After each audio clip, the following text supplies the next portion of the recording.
एक नगर में एक धनी व्यापारी रहा करता था। उसकी सिंड्रेला नाम की बहुत सुंदर बेटी थी। सिंड्रेला की माँ नहीं थी। बिन माँ की बच्ची को सिंड्रेला के पिता बहुत प्यार करते और उसकी हर जरूरतों का ध्यान रखते थे। सिंड्रेला भी अपने पिता से बहुत प्यार करती थी, लेकिन माँ की कमी उसे अक्सर महसूस होती और वह उसे याद करके रोया करती थी। सिंड्रेला के पिता व्यवसाय के सिलसिले में अक्सर नगर से बाहर रहते थे।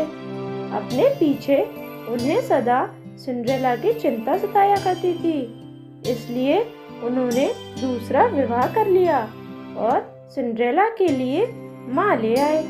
सिंड्रेला की सौतेली माँ एक दुष्ट औरत थी। उसका इरादा सिंड्रेला के पिता की दौलत पर ऐशो आराम का जीवन व्यतीत करना था। उसकी पहले से ही 2 बेटियां थीं।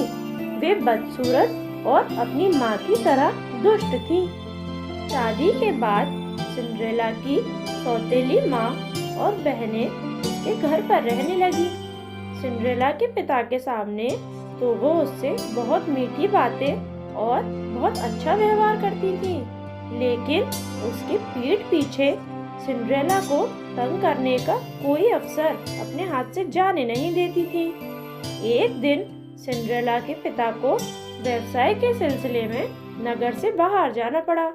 कई महीने गुजर गए। सिंड्रेला इंतजार करती रही, लेकिन उसके पिता नहीं लौटे। एक दिन उनके मौत की खबर आई। पिता के जाने के बाद सिंड्रेला अकेली रह गई थी। उसकी दुष्ट सौतेली माँ घर की मालकिन बन गई और सिंड्रेला की हालत अपने ही घर में नौकरानी जैसी हो गई।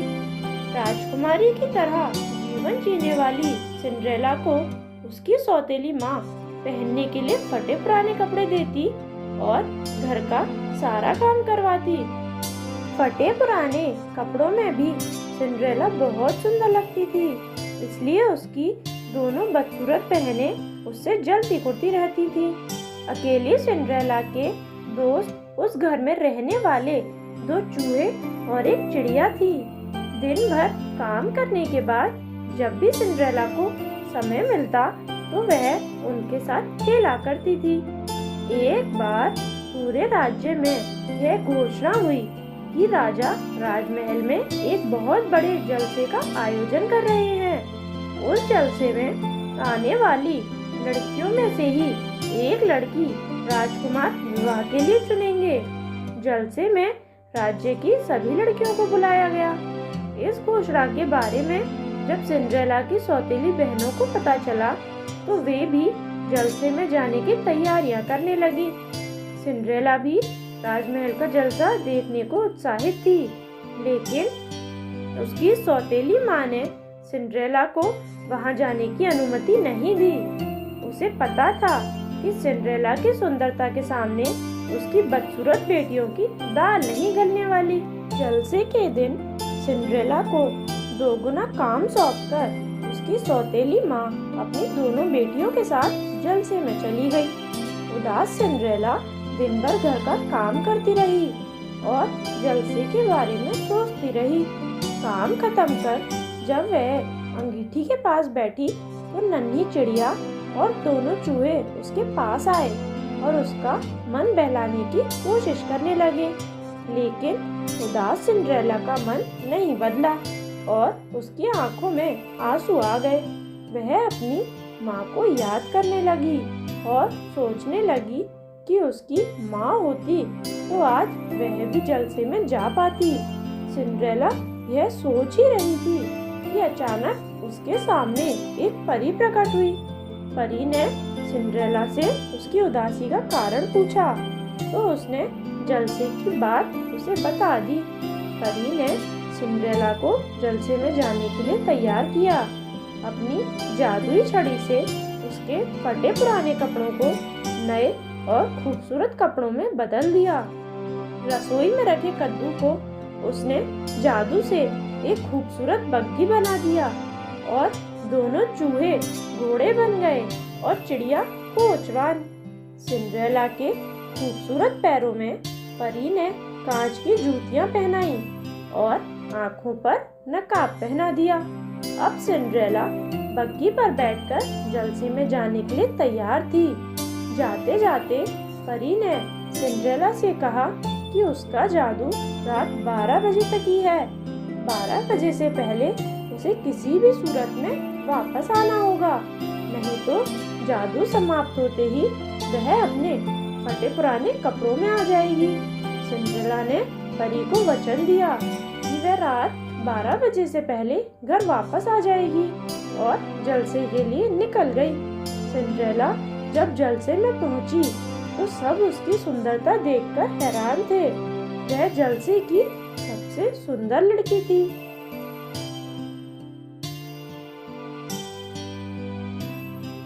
जब उसकी सौतेली बहनों ने उसे देखा तो वह जल भुनकर रह गई, लेकिन नकाब के कारण वह उसे पहचान न सकी। राजकुमार की नजरें भी सिंड्रेला पर ठहर गईं।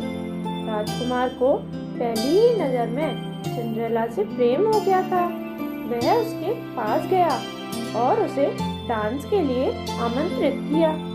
सिंड्रेला और राजकुमार पूरी शाम एक साथ डांस करते रहे। जलसे में आई हर लड़की उन्हें देखकर ईर्ष्या करती रही। डांस करते समय राजकुमार ने सिंड्रेला से उसके बारे में पूछा तो सिंड्रेला ने अपनी पहचान छुपा ली और उसे कुछ नहीं बताया। बहुत दिनों बाद घर से बाहर निकली सिंड्रेला बहुत खुश थी। उस खुशी में परी की बात उसके दिमाग से निकल गई। रात के 12 बजते ही जब घड़ी का घंटा बजा तो उसे परी की बात याद आई। 12 बजे से पहले उसे हर हाल में वापस आना है। वह राजकुमार का हाथ छुड़ाकर महल के बाहर खड़ी बग्गी की ओर भागी। राजकुमार उसे जाने नहीं देना चाहता था। वह भी उसके पीछे भागा। भागते भागते महल के दरवाजे के पास सिंड्रेला के पैर की जूती निकल गई। सिंड्रेला के पास फिर से उसे पहनने का समय नहीं था। वह उसे वहीं छोड़कर बग्गी में बैठ गई।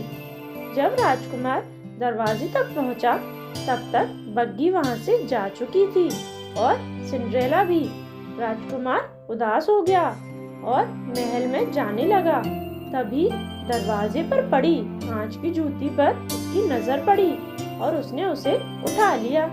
इधर सिंड्रेला जैसे ही घर पहुंची परी के जादू का प्रभाव समाप्त हो गया। वह पहले की तरह अपने फटे पुराने कपड़ों में आ गई। बग्गी फिर से कद्दू बन गया और चूहे और नन्ही चिड़िया भी अपने असली रूप में वापस आ गए। लेकिन सिंड्रेला बहुत खुश थी। उसने परी का शुक्रिया अदा किया। परी उसे ढेर सारा आशीर्वाद देकर वापस चली गई। बीतने लगे। राजकुमार के मन में अब भी सिंड्रेला बसी हुई थी। वह उसे भूल नहीं पा रहा था। उसने मन बना लिया था कि वह किसी भी तरह सिंड्रेला को ढूंढ निकालेगा और उससे ही विवाह करेगा। सिंड्रेला को ढूंढने के लिए उसके पास उसकी कांच की जूती थी। उसने पूरे राज्य में यह घोषणा करवा दी कि जिस भी लड़की के पैर में वह कांच की जूती आ जाएगी वह उससे ही विवाह करेगा। राज्य की सभी लड़कियां राजकुमार से विवाह करने के लिए इच्छुक थीं। सभी उस कांच की जूती को अपना बताकर पहनने का प्रयास करने लगी, लेकिन वह जूती किसी के पैरों में नहीं आई। राजकुमार सेवकों के साथ नगर नगर घूम रहा था। एक दिन घूमते घूमते वह सिंड्रेला के घर पहुंच गया। सिंड्रेला की माँ ने राजकुमार का स्वागत कर उसे घर के अंदर ले लिया।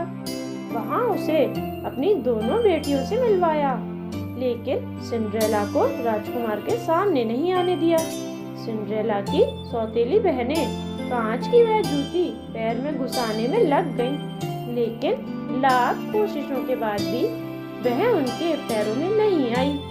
निराश राजकुमार वहां से जाने लगा कि उसकी नजर पर्दे के पीछे से झांकती सिंड्रेला पर पड़ गई। सिंड्रेला की माँ के बहुत मना करने के बाद भी उसने उसे जूती पहनने के लिए बाहर बुला लिया।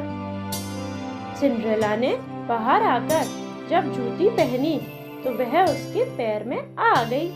उसने दूसरी जूती भी निकालकर पहन ली। यह देखकर उसकी सौतेली माँ और बहनों की आंखें फटी की फटी रह गईं। लेकिन राजकुमार समझ गया था कि सिंड्रेला ही वही लड़की है जो उसे जलसे में मिली थी, जिससे वह प्रेम करने लगा था। कुमार ने सिंड्रेला के सामने विवाह का प्रस्ताव रखा। सिंड्रेला ने भी वह प्रस्ताव स्वीकार कर लिया। राजकुमार और सिंड्रेला का विवाह हो गया और दोनों खुशी खुशी रहने लगे। और भी अच्छी कहानियों के लिए जल्दी चैनल को लाइक और सब्सक्राइब कर दीजिए। Thank you.